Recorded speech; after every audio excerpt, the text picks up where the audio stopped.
ආයුබෝවන් හැමෝටම සුබම සුබ දවසක්. හංසි පැරඩයිස් YouTube channel එකට ඕගොල්ලන්ව ගොඩක් ආදරෙන් එකතු කරගන්නවා පිළිගන්නවා. ඉතින් අදත් අපි කතා කරන්නේ ඇන්තෝරියම් වගාව සම්බන්ධයෙන් ඇතිවෙන ගැටලු සහ වගා මිශ්‍රණය, කෘමිනාශක, පොහොර වර්ග, දිලීරනාශක මොනවාද මේවා හරියට භාවිතා කරන්නේ කොහොමද කියලා. ඔයා ඇන්තෝරියම් වගාවට නවකෙක් වෙන්න පුළුවන්. ඇන්තෝරියම් වගාව දැනටමත් කරගෙන යන කෙනෙක් වෙන්න පුළුවන්. මේ වීඩියෝ එක ඔයගොල්ලෝ හැමෝටම ගොඩක් වැදගත් වීඩියෝ එකක් කියලා මම හිතනවා. ඉතින් ඇන්තෝරියම් වගාවට ආදරය කරන හැමෝටම මම ආරාධනා කරනවා මේ වීඩියෝ එක අවසන් වෙනකන් නරඹන්න.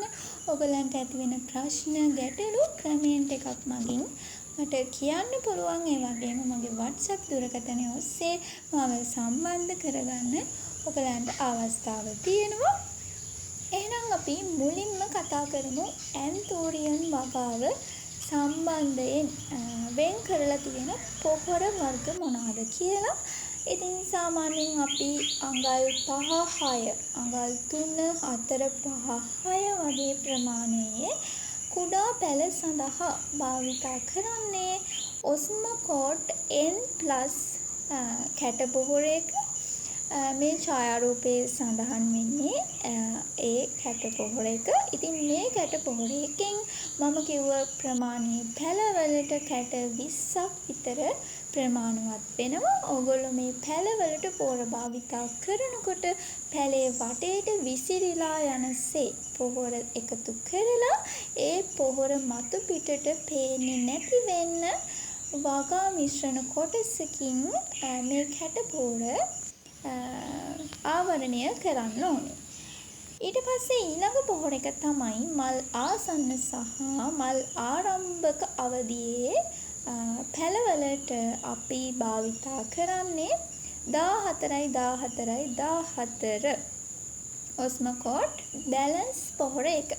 ඉතින් මේකෙන් සාමාන්‍යයෙන් කැට 45ක් 50ක් වගේ පැලේ වටේට අපිට විසිරීලා යන විදිහට පැලවලට පොහොර භාවිතා කරන්න පුළුවන්. ඊට පස්සේ ඔස්මොකෝට් K+ එක. ඉතින් මේක අපි භාවිතා කරන්නේ මව් ශාකවලට සහ පඳුරු වලට. ඉතින් සාමාන්‍යයෙන් තේ හැන්දි එකමාරක් විතර අපි මව් ශාකයකට මේ කැට පොහොර එක භාවිතා කරනවා. පඳුරු වලට තේ හැන්දි දෙකක් විතර හොඳින්ම ප්‍රමාණවත් මේ පැලවලට. ඉතින් කැට පොහොර අපි භාවිතා කරන්නේ සාමාන්‍යයෙන් මාස 4න් 4ට 5න් 5ට වගේ තමයි. ඉතින් මාස 4න් 4ට භාවිතා කරනවා නම් හොඳයි. මේ බලන්න මේ තියෙන්නේ පොහොර ඌනතාවයක් තියෙන ඇන්තෝරියම් පැලයක්. මේ තියෙන්නේ හොඳටම සම්පූර්ණයෙන්ම පොහොර හොඳින්ම භාවිතා කරපු ඇන්තෝරියම් පැලයක්. ඉතින් පත්‍ර ලස්සනට කොළ පාට වෙලා තියෙනවා. අනිත් පැලේ පොහොර ඌනතාවය තියෙන පැලේ පත්‍ර ගොඩක් ලා පැහැති වෙනස් ස්වභාවයක් ගන්නවා. ඉතින් කැට පොහොර අපි භාවිතා කරන්නේ මෙහෙම තමයි. ඉතින් මං කියවනේ මාස 4න් 4ට වගේ තමයි අපි මේ කැට පොහොර භාවිතා කරන්නේ කියලා. කොයිම වෙලාවකවත් කැට පොහොර අවශ්‍ය කාල සීමාවෙදී නැතුව Tamanට හිතෙන අවස්ථාවේදී මේ පැලවලට කැට පොහොර භාවිතා කරන්න යන්න එපා. එහෙම වුණොත් වෙන්නේ පැල කොඩ වෙලා, පැලේ වර්ධනය බාල වෙලා විවිධ ආසාදන වලට පැලලක් වෙන්න පුළුවන්. නියමිත පොහොර මාත්‍රාවක් තියෙනවා පැලේට අවශ්‍ය. ඉතින් මේ ඔස්මොකෝට් එකවර පැලවලට උරාගන්නේ නැහැ. ක්‍රමයෙන් තමයි ඔස්මොකෝට් පැලවලට අවශෝෂණය උරාගන්නේ. ඉතින් මේ ආකාරයට තමයි අපි මේ පොහොර වර්ග භාවිතා කරන්නේ. ඊළඟට අපි බලමු දියර පොහොර මොනවද කියලා. ඉතින් මේ වෙනකොට වෙළඳපොලේ විවිධ දියර පොහොර අපිට දැක ගන්න පුළුවන්. ඉතින් මේ දියර පොහොර ගොඩක් තිබ්බා කියලා. කාලෙන් කාලෙට අලුත් පොහොර වර්ග එනවා වෙළඳපොළට. ඉතින් පොහොර වර්ග කීයක් තිබ්බත් අපි ඒ හැම පොහොර එකක්ම මේ ඇන්තෝරියන් පැළවලට භාවිතා කරන්නේ නැහැ. ඒක ගොඩක්ම සුදුසු වෙන්නේ නැහැ. එහෙනම් අපි ඇන්තෝරියන් වගාවට දියර පොහොර තෝරා ගැනීමේදී හොඳම පොහොර වර්ග හොඳ බ්‍රෑන්ඩ් එකක් බලලා හොඳම පොහොර තමයි අපි භාවිතා කරන්නේ. සාමාන්‍යයෙන් අපි අඟල් 3, 4, 5, 6 වගේ පැළවලට කොප් මාස්ටර් සහ ග්‍රීන් කෙයා මේ පොහොර දෙක බැලන්ස් කරලා පැළවලට ස්ප්‍රේ කරන්න ඕනේ. ඒ කියන්නේ කොප් මාස්ටර් මේ සතියේ සෙනසුරාදා අපි පැළවලට භාවිතා කරා නම් ඒක අනිවාර්යෙන් අපි සටහන් කරගන්න ඕනේ. අපි මේ දිනේට මේ වෙලාවට කොප් මාස්ටර් ඇන්තෝරියන් පැළ සඳහා භාවිතා කරා කියලා. ඊට පස්සේ අපි ඊළඟ සතියේ සෙනසුරාදා ග්‍රීන් කෙයා ස්ප්‍රේ පොහොර එක අපිට භාවිතා කරන්න පුළුවන් මේ කුඩා පැළ සඳහා. ඊට පස්සේ අඟල් 6, 7, 8 මල් ආසන්න පැළ සඳහා අපිට පුළුවන් මැක්සික්‍රොප් දියර පොහොර එක ස්ප්‍රේ කරන්න. ඒ මැක්සික්‍රොප් ස්ප්‍රේ පොහොර එකත් එක්ක අපිට පුළුවන් ග්‍රීන් කෙයා ස්ප්‍රේ කරන්න. මේකත් මම කිව්වා වගේ පළවෙනි සතියේ එක පොහොර එකක්, දෙවෙනි සතියේ අනිත් පොහොර එක බැලන්ස් කර පැළවලට ස්ප්‍රේ කරන්න ඕනේ. ඊට පස්සේ අපි මල් සහිත සහ මද ප්ලාන්ට් වලට පඳුරු වලට ස්ප්‍රේ කරන්නේ අපිට පුළුවන් පොහොර වර්ග දෙකක් තෝරගන්න. 3-in-1 තියෙනවා, K44 තියෙනවා, ඇටොනික් පොහොර තියෙනවා. ඉතින් විවිධ පොහොර වර්ග තියෙනවා. ඉතින් මේ වර්ග වලින් මට නම් හොඳම පොහොර එක ඇටොනික් සහ 3-in-1 K44 එකත් හොඳයි. ඉතින් මේ 3-in-1 එක පළවෙනි සතියේ භාවිතා කරලා දෙවෙනි සතියේ අපිට පුළුවන් ඇටොනික් පොහොර එක පැළ සඳහා භාවිතා කරන්න. ඉතින් මෙහෙම කාලයක් අපි මල් සහිත පැළවලට පොහොර භාවිතා කරමින් යනවනේ. කියන්නේ මල් සහිත සහ පඳුරු වලට මේ පොහොර වර්ග ස්ප්‍රේ කරමින් ගිහිල්ලා මාස 5ක් විතර යනකොට මේ පොහොර එක අපි මාරු කරන්න ඕනේ. ඒ කියන්නේ දැන් අපි මාස 5ක් එක දිගට පොහොර භාවිතා කරානේ පැළයකට. ඊට පස්සේ අපි සති 2ක් විතර 3ක් විතර පැළයට විවේකයක් දෙන්න ඕනේ. ඒ කියන්නේ කිසිම ස්ප්‍රේ පොහොර එකක් අපි භාවිතා කරන්නේ නැහැ. පැළවලට උපරිම ටික දවසක් නිදහසක් දෙන්න. ඔයගලන්ට එතකොට තවත් පැළේ වර්ධනයක් හොඳින්ම බලා ගන්න පුළුවන් පැළවල වෙනසක්. ඊට පස්සේ මේ සති 3න් පස්සේ අපේ පොහොර කාලසටහන අපි වෙනස් කරනවා. ඒ කියන්නේ මල් සහිත පැළවල, මව් ශාකවල, පඳුරුවල. ඊට පස්සේ අපිට පුළුවන් දැන් අපි මුලින්ම දැම්මේ 3-in-1 සහ ඇටොනික් පොහොර එක මාරු කරනේ. ඊට පස්සේ අපිට පුළුවන් K44 පොහොර එකයි තව වෙන මල් පිපෙන පොහොර එකක් අපිට භාවිතා කරන්න. ඇටොනික් එක හරි කමන්නේ නැහැ. ආයි සති 3කින් පස්සේ අපිට මේ පොහොර දෙක මාරුවෙන් මාරුවට භාවිතා කරන්න පුළුවන්. ඉතින් මෙන්න මෙහෙම තමයි හරිම විදිහට ඇන්තෝරියන් වගාවට අපි පොහොර භාවිතා කරන්නේ. ඒ වගේම අපිට සාමාන්‍යයෙන් හිතෙන්න පුළුවන් අපි ඇන්තෝරියන් පැළ කරාම අපි හරි ආසයි මේක ඉක්මනට පඳුරක් වෙනවා නම්, ඖෂධයක් වෙනවා නම්, මේ චූටි පැළ ඉක්මනට ලොකු වෙනවා නම් කියලා සමහර කට්ටිය එහෙම හිතලා පොහොර මාත්‍රාව වැඩි කරනවා. ස්ප්‍රේ පොහොර වැඩි කරනවා. කවදාවත් එහෙම කරාට පැළ ඉක්මනට වර්ධනයක් වෙන්නේ නැහැ.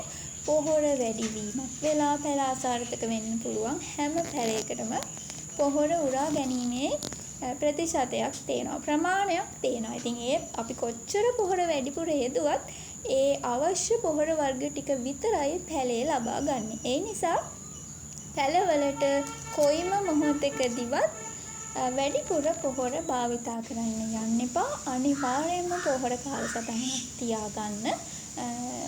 කියන්නේ තමන්ටම ආවේනික වෙච්ච. දැන් අද අපි පොහොර දැම්මොත්, සෙනසුරාදා පොහොර දැම්මොත්, ඊළඟ සෙනසුරාදා අපි පොහොර දාන දවස වෙලාව වෙන් කර ගන්න ඕනේ. අද සෙනසුරාදා පොහොර දැම්මොත් ඊළඟ සතියේ දවස් වෙනස් වෙන්න බෑ. ඊළඟ සතියේ සෙනසුරාදාම තමයි අපි ඇන්තෝරියන් වලට පොහොර ස්ප්‍රේ කරන්න ඕනි. ඉතින් ඇන්තෝරියන් වලට විතරක් නෙමෙයි කපුරු, රෝස, බාගන්ඩියසියා විවිධ සුන්දර මල් වර්ග තියෙනවා. ඉතින් මේ හැම වර්ගයකටම රසායනික පොහොර එකතු කිරීමේ පිළිවෙල තමයි මේ මම කියලා දුන්නේ.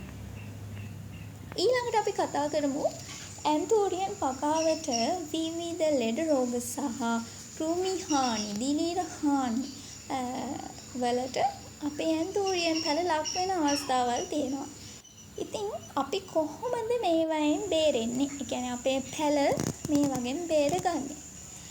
ඉතින් අපි ඇන්තෝරියන් වගාවක් ආරම්භ කරලා ඒ විවිධ ආසාදන පැලවලට එනකොට තමයි අපි කෘමිනාශක, දිලීරනාශක භාවිතා කරන්නේ. ඒ ක්‍රමය ඇත්තටම වැරදි. අපි පැල කරපු දවසේ සිට කෘමිනාශක, දිලීරනාශක සියල්ලම අපි පැලවලට ස්ප්‍රේ කරන්න ඕනි. ඒ කියන්නේ දිලීරනාශක නම් සතියට වරක් හරි සති දෙකෙන් දෙකට හරි පැලවලට ස්ප්‍රේ කරන්න ඕනි. මැංගෝ සෙන්ට් ඒ වගේ කෘමිනාශක වර්ග අපි භාවිතා කරනවා නම් අපි දවස් 45න් 45ට තමයි අපි පැලවලට ස්ප්‍රේ කරන්න ඕනි. මේ කෘමියෝ පැලවලට ඇවිල්ලා හානි කරන්න කලින් දිලීර නාශක භාවිතා කරන්නේ නැතුව දිලීර හානි පැලවලට වෙන්න කලින් මේවා හරියට වගාව ආරම්භයේදීම අපි ස්ප්‍රේ කරනවා නම් පැලවලට පැල නිරෝගීව වැඩෙනවා, කිසිම ආසාදනයක් එන්නේ නැහැ. ඉතින් ඇන්තෝරියන් වගාවේදී අපි මුලින්ම කතා කරමු කැප්ටාන් කියන දිලීර නාශකය ගැන. ඉතින් අපිට පුළුවන් අපි පැලයක් බඳුන්ගත කරනකොට පැලේ බඳුන්ගත කරපු දවසේම අපිට මේ කැප්ටාන් පැලයට ස්ප්‍රේ කරන්න පුළුවන්. ඉතින් මේ කැප්ටාන් වල අපි දැනගන්න ඕනි දෙයක් තියෙනවා. අපි සාමාන්‍යයෙන් වතුර ලීටර් භාගයකට කැප්ටාන් යෝගට් හැඳි 3ක් විතර තමයි වතුර වලට කලවම් කරලා ස්ප්‍රේ කරන්න ඕනි.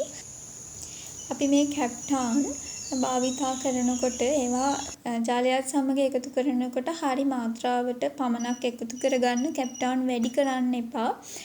කැප්ටාන් වැඩි වුණාමත් මුල් වේලිලා වගේ යන්න බලනවා. ඒ නිසා කැප්ටාන් નિયમિત මාත්‍රාවට විතරක් භාවිතා කරන්න ඕනේ. ඊළඟට අපි කතා කරමු ඇන්තෝරියන් වගාවට වැළඳෙන දිලීර හානි, දිලීර ගැටලු මොනවද කියලා, ඒ වගේම කෘමි හානි. මුලින්ම කතා කරොත් මල් කහවීම, ඇන්තෝරියන් ශාකයේ පත්‍ර අග අවුවට පිලිසිලා වගේ වේලෙනවා. ඉතින් මේ අවස්ථාවන් වලට අපිට පුළුවන් මැංගෝ සෙන්ට් භාවිතා කරන්න. සතියට එක් වරක් අපිට මැංගෝ සෙන්ට් භාවිතා කරන්න පුළුවන්. ඒ වගේම දින 14න් 14ට කැප්ටාන් ස්ප්‍රේ කරන්න ඕනේ මුල් වලට, ශාක පත්‍රයට. ඊට පස්සේ කතා කරමු අපි පාංශු දිලීර හානි ගැන. ඉතින් පාංශු දිලීර හානි වළක්වා ගන්න නම් නිසි ආකාරව අපි මුල් සඳහා දිලීර නාශක භාවිතා කරන්න ඕනේ. අනිවාර්යයෙන්ම මල් පැලයක් අපි පැල කරනකොට මුල් වලට කැප්ටාන් ස්ප්‍රේ කරන්න ඕනේ. නැත්නම් මුල් කැප්ටාන් වලින් හොදලා තමයි අපි පැල කරන්න ඕනේ. මම මුලින්ම වීඩියෝ එකේ මේ ගැන කියලා තියෙනවා. ඉතින් පැලමැක්කාගේ හානිය. පැලමැක්කාගේ හානිය තමයි අපේ ඇන්තෝරියන් පැලවලට පොඩි ඉදිකටු තුඩකින් ඇනලා වගේ පත්‍රවල දැක ගන්න පුළුවන්. ඉතින් ඒ පැලමැක්කාගේ හානිය. ඉතින් මේක වළක්වා ගන්න අපිට පුළුවන් ඇබමැක්ටින් ස්ප්‍රේ කරන්න. සාමාන්‍යයෙන් කෘමිනාශක අපි ඇන්තෝරියන් සඳහා භාවිතා කරන්නේ දින 45න් 45ට. ඊට පස්සේ අපිට දැක ගන්න පුළුවන් මයිටාගේ හානිය. ඉතින් මේ මයිටාගේ හානියටත් ඇබමැක්ටින් අපිට ස්ප්‍රේ කරන්න පුළුවන් දින 45න් 45ට. ඉතින් මයිටාගේ හානිය අපිට බලා ගන්න පුළුවන් අපේ ඇන්තෝරියන් පැලවල කහ පාට සාමාන්‍යයෙන් විහිදිලා යන විදිහට පොඩි පොඩි පුල්ලි අපිට දැක ගන්න පුළුවන් වෙනවා. ඉතින් පිටි මකුණාගේ හානියත් සමහර පැලවලට වැළඳෙන අවස්ථාවල් තියෙනවා. ඉතින් ඒ අවස්ථාවේදී අපිට පුළුවන් පොඩි බ්‍රෂ් එකක් ආධාරයෙන් මේ පිටි මකුණෝ අයින් කරලා වතුර ස්ප්‍රේ කරන්න. පිටි මකුණෝ ඉවත් කරගන්න පහසුම විදිහ තමයි ඉතින් ගොඩක් ඇන්තූරියන් පැලවලට මේ දවස්වල පොඩි පණුවෙක් එනවා.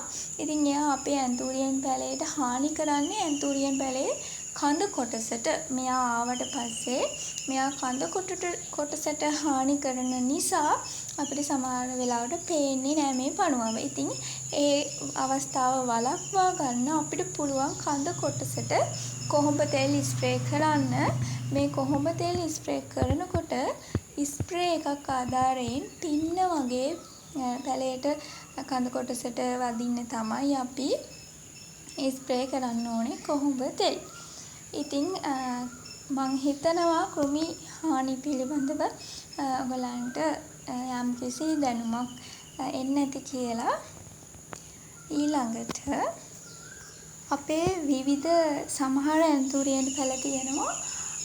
ඇන්තූරියන් පැලේ අඟල් 5-6 වෙනකොට මල් හට ගැනීම ආරම්භ වෙනවා. ඉතින් මේ අවස්ථාවේදී අපි කරන්න ඕනේ කුඩා පැලවල එන චූටි මල් පොහොට්ටු කපලා ඉවත් කරන එක. ඒකට හේතුව තමයි අපිට ඕනේ නිරෝගී ඇන්තූරියම් ශාකයක්. සාමාන්‍ය අඟල් 4 සිට අඟල් 7-8 දක්වා අපි මේ ඇන්තූරියන් පැලේ නිරෝගී පැලයක් විදිහට වර්ධනය කරන්න ඕනේ මුල් කොළ. ඉතින් මුල් සහ ශාක පත්‍ර හොඳින් වර්ධනය වුණොත් තමයි නිරෝගී මල් හටගන්නේ. ඉතින් සාමාන්‍යයෙන් මේ අඟල් 4, 5, 6, 7 කාල සීමාවේ ඇතුළත ශාකය නිරෝගීව අපි හදාගෙන ඊට පස්සේ තමයි අපි මල් හට ගැනීමට පැලේට අවස්ථාව දෙන්න ඕනේ.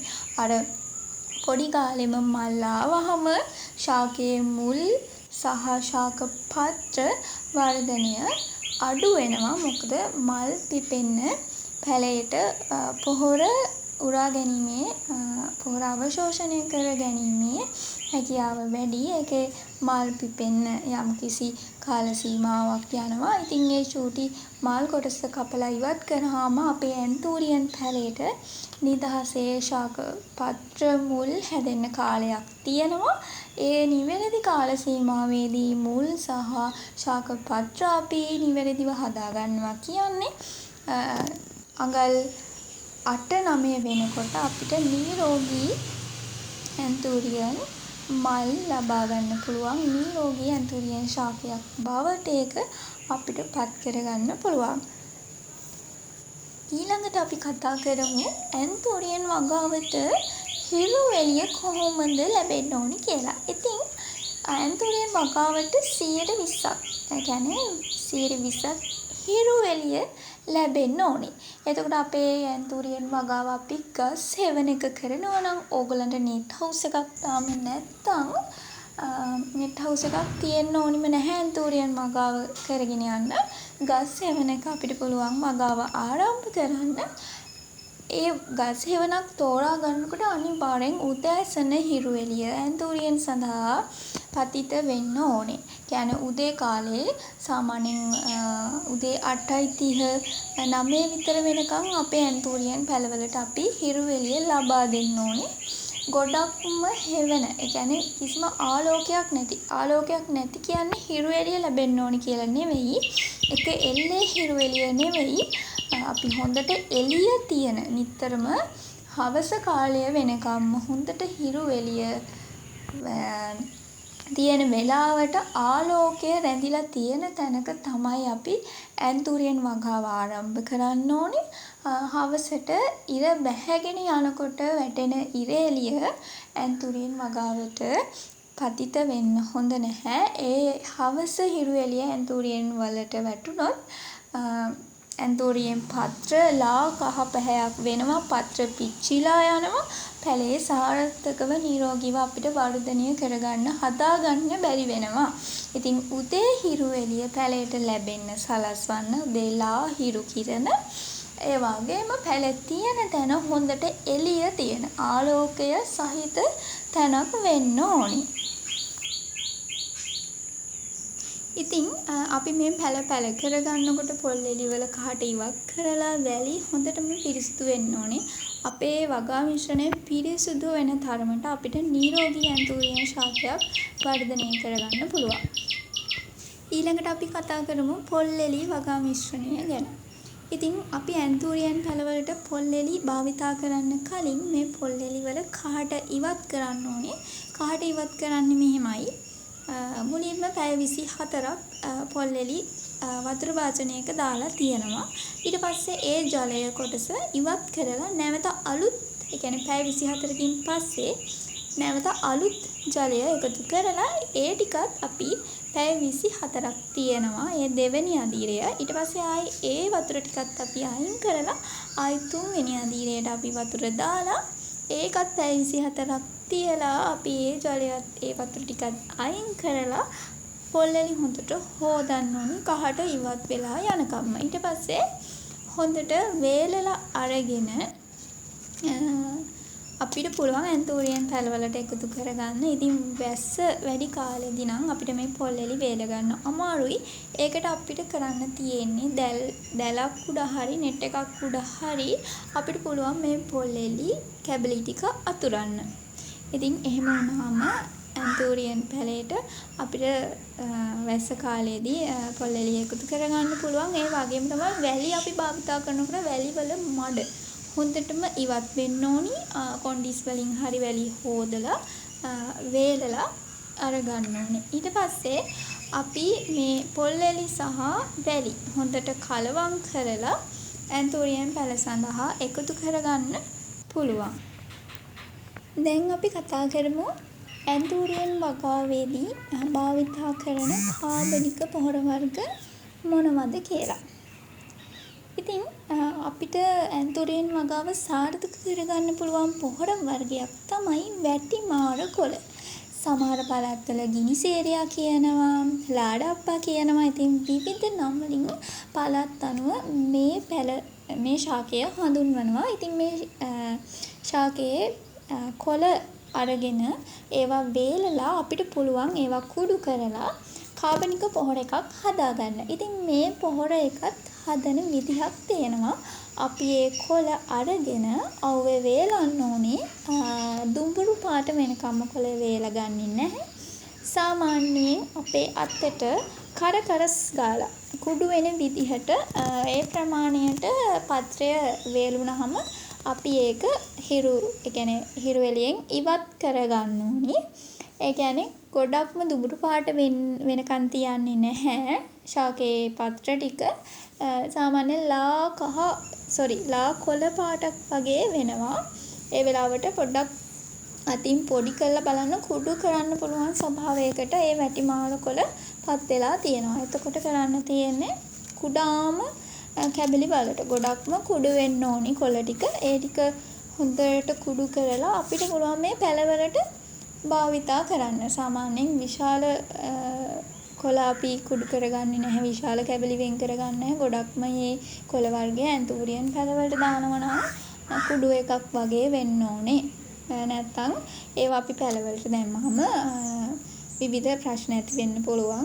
ඒක අහිතකර නෑ. සාර්ථක පොහොර එකක් ඇන්තූරියම් වගාවට. දැනටමත් ඇන්තූරියම් වගාව කරන කට්ටිය මේ පොහොර එක ගැන දන්නවා. ඉතින් අපි මේක පැලවලට භාවිතා කරන්නේ අපේ පොල් එළි වැලි වගා මිශ්‍රණයත් එක්කම මේ කොළ පොහොර එක අපි කලවම් කරනවා.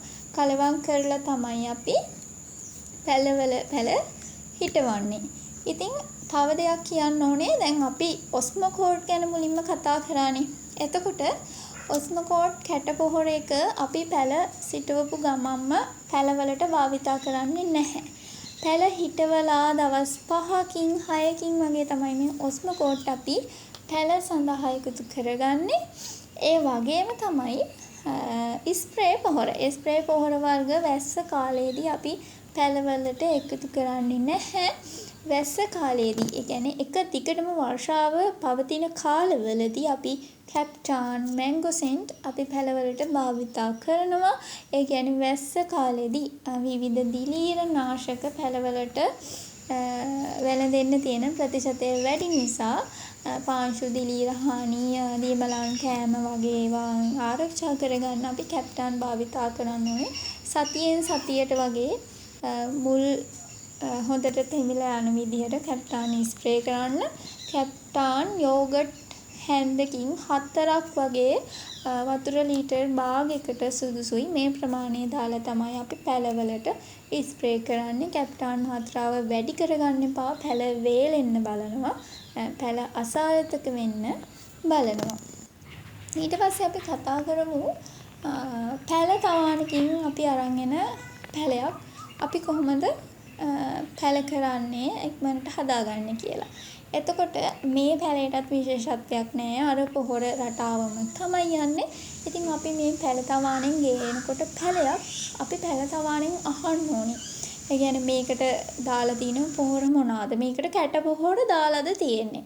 මේ ඔස්මොකෝට් දාලාද තියෙන්නේ කියලා අහන්න ඕනේ. එතකොට දැන් අපි පැලේ එහා මෙහා චුට්ටක් පොල්ලෙලිය එහා මෙහා කරාම අපිට පේනවා චූටි චූටි කහ පාට පොහොර කැට අපේ පැලේ තියෙනවා. ඉතින් එහෙම විමසලා තමයි අරගන්න ඕනේ ඇන්තූරියන් වර්ගය මොකද්ද, මේක නෙදර්ලන්ඩ් එකක්ද බැංකොක් එකක්ද එහෙම කියලා බලලා පැලේ ලෙඩ රෝග තියෙනවද හොඳට බලලා තමයි අපි ඇන්තූරියන් පැලයක් අරගන්නකොට අරගන්න ඕනේ. එතකොට අපි ගෙදර ගෙනල්ලා ඒක වෙන පොට් එකකට දානවා නම් වගා මිශ්‍රණය අපි හරියටම මුලින්ම කිව්වා වගේ හදා ගන්න ඕනේ. නැවත ඔස්මොකෝට් කියන්නේ පැලේ අදාළ ප්‍රමාණය අනුව කියන්නේ පැලේ වයස කියන්නේ වැඩිලා තියෙන ප්‍රමාණය අනුව අපි ඔස්මොකෝට් වර්ග 3න් ඒ වර්ගය බලලා එකතු කරගන්න ඕනේ. එහෙම තමයි අපි පොහොර වර්ග එකතු කරගන්නේ. එතකොට අපිට තව කතා කරනවා නම් කාබනික කෘමි විකර්ෂක. කාබනික කෘමි විකර්ෂක විදිහට අපිට භාවිතා කරන්න පුළුවන්. දාස්පෙතියා මුල්.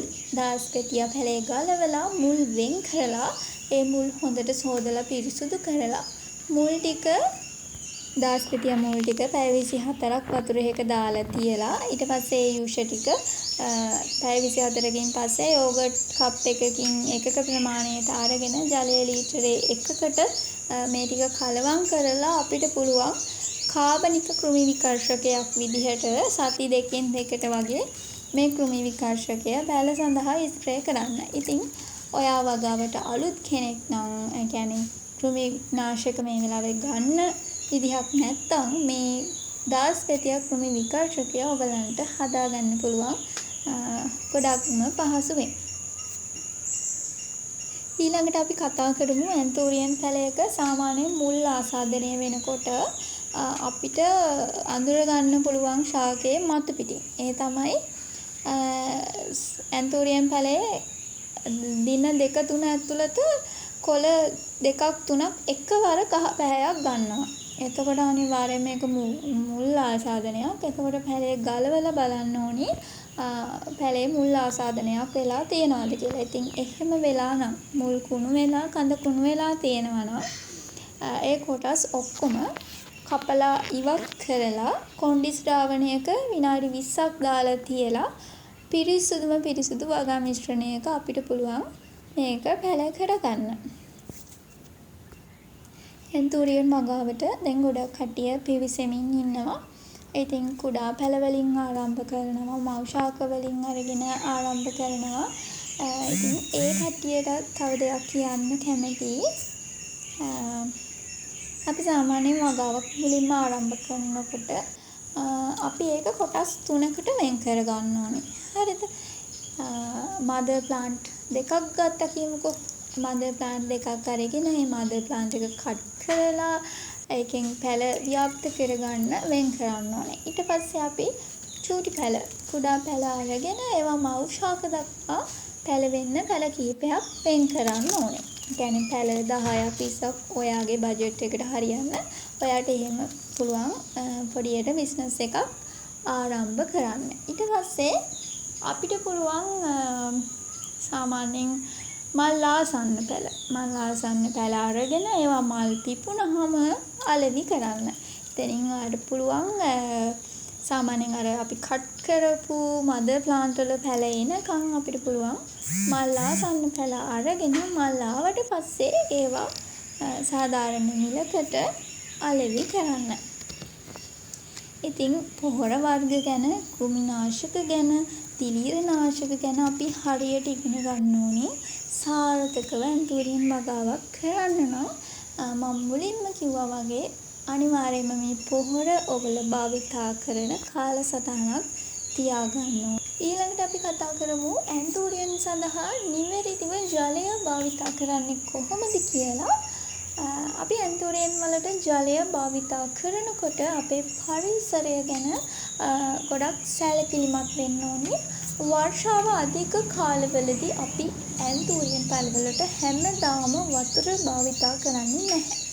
ඉතින් හිරු එළිය සාමාන්‍යයෙන් හිරු එළිය කාලයක් තියෙනවා.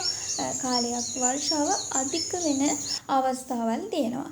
ඉතින් හිරු එළිය අධික කාලවලදී කොහොමද අපි නිවැරදිව ජලය භාවිතා කරන්න කියලා මම මුලින්ම කියලා දෙන්නම්. දැන් මුළු දවසම හිරු එළිය අධික කාලවලදී අපි ඇන්තූරියම් පැල සඳහා උදේ කාලයේදී සාමාන්‍යයෙන් සම්පූර්ණ පැලයට ජලය එකතු කරනවා. ඊට පස්සේ හවස් කාලය වෙනකොට අපේ ඇන්තූරියම් පැලවල වගා මිශ්‍රණය වියලි ස්වභාවයක් ගන්නවා නම් අපිට පුළුවන් මෙහෙම කරන්න. ඇන්තූරියම් ස්ප්‍රේ එකක්, ඒ කියන්නේ ඇන්තූරියම් පත්‍රවලට ස්ප්‍රේ බෝතලයක් ආධාරයෙන් අපිට වතුර ස්ප්‍රේ කරන්න පුළුවන් ශාක පත්‍රවලට සහ ශාක පත්‍රයේ නාරටි වලට වැටෙන විදිහට ඇන්තූරියම් ශාකයේ මුල් වල උඩ මතු පිටට විතරක් ජලය ස්ප්‍රේ කරන්න. සම්පූර්ණ ඇන්තූරියම් ශාකයටම ජලය එකතු කරන්නේ නැහැ එකවර. එහෙම වුණොත් වෙන්නේ දැන් උදේ කාලේ ඉඳන්ම අවුව වැඩි නිසා ශාකයේ මුල් ජලය වැඩි වුණාම මුල් තැම්බීමක් සිදු වෙන්න පුළුවන්. මේක ගොඩක්ම බලපෑම තියෙන්නේ ගස් හෙවණක වගා කරන කට්ටියට. ඒ නිසා ජලය එකතු කරනකොට ගොඩක්ම සැලකිලිමත් වෙන්න ඕනේ. ඒ නිසා අපේ ශාක පත්‍රවලට, ශාකේ නාරටි වලට, මුල්වල අපිට මතු පිටට පේන ටිකට අපිට වතුර ස්ප්‍රේ කරලා අපේ මල් පෝච්චි වලින් පිටතට, ඒ කියන්නේ අපි ඇන්තූරියම් තියලා තියෙන මොකක් හරි රැක් එකක් උඩ, ඒ කියන්නේ මොකක් හරි පසුබිමක් උඩනේ, මල් බඳුන් උඩ වෙන්න පුළුවන්. ඉතින් ඒ වටේට ඇන්තූරියම් පොට් එකේ පිටින් අපිට පුළුවන් වතුර ඉහින්න. එතකොට අර ජල වාෂ්ප ඇන්තූරියම් ශාකයට උරා ගැනීමක් සිදු වෙනවා. ඉතින් එහෙම තමයි අධික පායන කාලවලදී හරියටම ඇන්තූරියම් පැලවලට ජලය එකතු කරන්නේ. එතකොට අපි ඇන්තූරියම් පැලයට ජලය එකතු කරන්න කලින් බලන්න ඕනේ ශාකයේ මුල් කියන්නේ මතු පිටට තියෙනවනේ. ඒ අතරින් තියෙන පොල්ලෙලි කැබලි තෙත සහිතනම් අපි ශාකයේ වගා මාධ්‍යයට කවදාවත් ජලය එකතු කරන්නේ නැහැ. එහෙම ජලය වැඩි වුණාම වෙන්නේ කුඩා පැලනම් ගොඩක්ම මේක බලපෑමක් තියෙනවා. මුල් කුණු වීමක් සිදු වෙනවා. ඉතින් මෙහෙම තමයි ඇන්තූරියම් වගාවට ජලය එකතු කරන පිළිවෙල. ඊට පස්සේ අපි බලන්න ඕනේ අපේ ජලය, කියන්නේ ජලයේ ක්ලෝරින් සහිත බව වැඩි නම් අපි ක්ලෝරින් ඉවත් කිරීම සඳහා පැය 24ක් භාජනයක දාලා තියලා තමයි ඇන්තූරියම් පැලවලට ජලය එකතු කරන්න ඕනේ. වගා මිශ්‍රණය ගැන කතා කරනකොට නැවතත් මම වැඩි පැහැදිලි කිරීමක් කරන්නම්. මේ වීඩියෝ එකේ ඇන්තූරියම් වගාව පිළිබඳව සමස්ත දැනුමම තියෙනවා. මේ වීඩියෝ එක අවසන් වෙනකන් ඔයගොල්ලෝ බලන්න. ගොඩක්ම වටින වීඩියෝ එකක් කියලා ඔයගලන්ට හිතෙනවා ඇති. මේ වීඩියෝ එක අලුත් කට්ටියට ගොඩක්ම වටී කියලා මං හිතනවා. හැමෝම අහන ප්‍රශ්නයක් තමයි ඇන්තූරියන් වර්ගාවට අලුතෙන් එකතු වෙන කට්ටිය අපේ පළාතට අනුව අපි කොහොමද වගා මිශ්‍රණය සකස් කරගන්නේ කියලා. ඉතින් ඔයා ගොඩක් සීතල දේශගුණයක ඉන්න කෙනෙක් නම් ඔයාට පුළුවන් හිරු එළිය අඩු පළාතක ඉන්න කෙනෙක් නම් ඔයාට පුළුවන් ඔයාගේ ඇන්තූරියන් වගාවට වැලි මිශ්‍රණය වැඩි කරගන්න. ඒ කියන්නේ පොල් එළි අඩු කරලා වැලි මිශ්‍රණය වැඩි කරගන්න ඕනේ. මොකද වර්ෂාව අධික පළාතක ඔයා ඉන්නවා නම් අපි පොල් එළි විතරක් දාලා ඒ කියන්නේ වැලි අඩු ප්‍රමාණයකින් දාලා පැලයක් හදනවා නම් හිරු එළිය පැලවලට ලැබෙනවා අඩු වුණොත් වෙන්නේ පොල් එළි වැඩිනේ වතුර පැලේ රැඳෙනවා වැඩි විවිධ පත්‍රවලට හානි වෙන්න පුළුවන්. ඒ කියන්නේ විවිධ රෝග ඇති වෙන්න පුළුවන්, මුල් කුණු වෙන්න පුළුවන්. ඒ නිසා වර්ෂාව වැඩි පළාත්වලට වැලි කොටස් වැඩිපුර ඇන්තූරියන් පැල සඳහා එකතු කරගන්න ඕනේ. එතකොට ඔයාලා වර්ෂාව අඩු පළාතක ඉන්නවා නම් පොල් එළි මිශ්‍රණය වැඩි කරලා වැලි මිශ්‍රණය අඩු කරගන්න ඕනේ. වර්ෂාවයි ඒ කියන්නේ වර්ෂාව අඩු සාමාන්‍ය දේශගුණ මට්ටමක් තියෙන පරිසරයක ඉන්න කෙනෙක් නම් වැලි සහ පොල් එළි සමානම අරගන්න ඕනේ. ඉතින් එහෙම තමයි අපි වගා මිශ්‍රණය හරියටම වෙන් කරගන්නේ. ඊළඟ ගැටලුව තමයි අපි ඇන්තූරියන් වගාවක් ව්‍යාපාරයක් විදිහට පවත්වාගෙන යනවා නම් අපි කොහොමද නෙට් හවුස් එකක් තෝරාගන්නේ කියලා හැමෝම අහන ප්‍රශ්නයක්. ඉතින් නෙට් හවුස් එකක් අපි අරගන්නකොට ඔයා ඉන්නේ හිරු එළිය අධික පළාතක නම් ඇන්තූරියන් වලට හිරු එළිය අධික වුණාම පැල අසාර්ථක වෙනවා. ඒ නිසා 80% නෙට් හවුස් එක තමයි ඕගලන්ට හරියන්නේ. ඊට පස්සේ ඔයා ඉන්නේ වර්ෂාව වැඩි පළාතක නම් ඔයා නෙට් හවුස් එකක් හදනවා නම් හොඳ ආලෝකයක් ඔයාගේ නෙට් හවුස් එකට ලැබෙන්න ඕනේ. එහෙනම් ඔයා අරගන්න ඕනේ 80%ට අඩු දැලක්. සාමාන්‍යයෙන් 50%යි 70%යි වගේ අතර තියෙන නෙට් හවුස් එකක් තමයි ඔයා අරගන්න ඕනේ. සමහර කට්ටිය කියනවා ඇන්තූරියන් කුඩාම පැල අඟල් 2-3 පැල හදන්න අමාරුයි, පැල කුණු වෙනවා කියලා. ඒකට මෙහෙම ප්‍රශ්නයක් ඇති වෙන්න පුළුවන්. අපේ පැල අපි තියලා තියෙන තැන අඳුරු සහිත වුණාමත් එහෙම වෙනවා. පැල හදන තැන මම මුලින්ම කිව්වා වගේ හොඳ ආලෝකයක් තියෙන්න ඕනේ. ඉතින් හොඳ ආලෝකයක් කියන්නේ එක එල්ලේ පැලවලට ලැබෙන හිරු එළිය නෙවෙයි. සාමාන්‍ය හිරු එළිය තියෙන වෙලාවට හෝ නැති වෙලාවට හොඳ ආලෝකයක් සහිත ස්ථානයක තමයි, එළියක් තියෙන ස්ථානයක පැහැදිලි තැනක තමයි අපි ඇන්තූරියන් පැල වගා කරන්න ඕනේ. අපි මුලින්ම ඇන්තූරියන් පැලයක් පැල කරාම හේවන සහිත ස්ථානයක ඇන්තූරියන් පැලේ තියෙනවා. ඉතින් ඒ ස්ථානයත් අඳුරු සහිත වෙන්න බෑ. හොඳට හුළඟ එන හොඳ ආලෝකයක් සහිත ස්ථානයකින් තමයි අපි පැලේ තියන්න ඕනේ. අඳුරු ස්ථානයක තිබ්බොත් වෙන්නේ පැලේ මුල් කුණු වීමකට ලක් වෙන්න පුළුවන්. දින 7කින් පස්සේ තමයි අපි නෙට් හවුස් එකට හරි අපි පැල හදන ගස් හේවනකට හරි ඒ ස්ථානයට පැලේ අරන් ගිහිල්ලා තියන්නේ. ඊට කලින් අපි පැලේ පැල කරලා දින 7ක් හොඳට ආලෝකය සහිත ස්ථානයක තියන්න ඕනේ. ඉතින් වගාවට අලුත් කට්ටිය නෙට් හවුස් හදාගන්න කලින්, ගස් හේවනක තැනක් හදාගන්න කලින් මම දැකලා තියෙනවා ගෙදර කොරිඩෝ එකේ ඇන්තූරියන් වගාව කරනවා.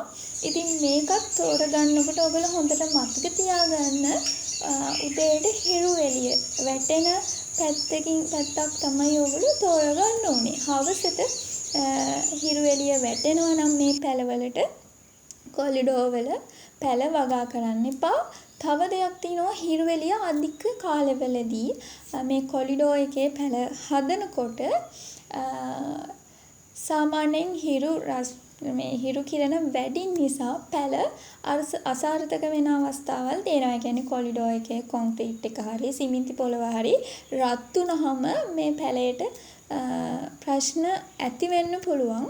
ඒ නිසා ඔයගොල්ලෝ පුළුවන් නම් ගස් හැදෙන එක වගා කරන්න. මේක තමයි ගොඩක්ම සාර්ථක. එතකොට මේ කොරිඩෝ එකේ වගා කරනකොට වර්ෂාව අධික කාලවලදී ප්‍රශ්න ඇති වෙනවා. නිතරම ඒ කියන්නේ වැස්ස වහිනකොට හිරිකඩ නිතරම අපේ පැලවලට එනවා, වතුර වැඩි වෙනවා. අපිට සමහර අවස්ථාවලදී දකින්න පුළුවන් තව ප්‍රශ්නයක්. මම මුලින්ම කෘමි හානි පිළිබඳව කතා කරනකොට කිව්වා මයිටා හානිය පිළිබඳව. ඉතින් කහ පාට විහිදිලා යන පුල්ලි අපිට දැක ගන්න පුළුවන් කියලා. ඉතින් ඒ වගේම කහපාට පුල්ලි ඇති වෙනවා අපිට ඇන්තෝරියන් ශාක පත්‍රයේ වතුර වගා මිශ්‍රණයේ වතුර වැඩි වුණාමත්. ඒ නිසා මේ කිව්ව සාධක අනුව මේ කියලා දීපු දේවල් අනුව ඔයගොල්ලෝ ඇන්තෝරියන් වගාවට පිවිසෙනවා නම් සාර්ථක ඇන්තෝරියන් වගාවක් අපිට ආරම්භ කරන්න පුළුවන්. ඉතින් මං හිතනවා මේ වීඩියෝ එක ටිකක් වෙලාව වැඩි. ඉතින් ඒ වුණාට මං හිතනවා මේ වීඩියෝ එකේ ඇන්තෝරියන් වගාව ගැන කොටසක්ම ඇතුළත් කියලා. ඔයගලන්ට වගාවක් ආරම්භ කරනවා නම් ඔයගොල්ලෝ මුලින්ම දැනගෙන ඉන්න ඕනි දේවල් තමයි මේ වීඩියෝ එකේ මම ඔයගලන්ට කියලා දීලා තියෙන්නේ. එහෙනම් වීඩියෝ එක අවසන් වෙනකම් දැන්දලා හිටියට බොහොම ස්තුතියි. ඇන්තෝරියන් වගාව සම්බන්ධයෙන් තවත් ගැටලු තියෙනවා නම් කමෙන්ට් එකක් දාන්න.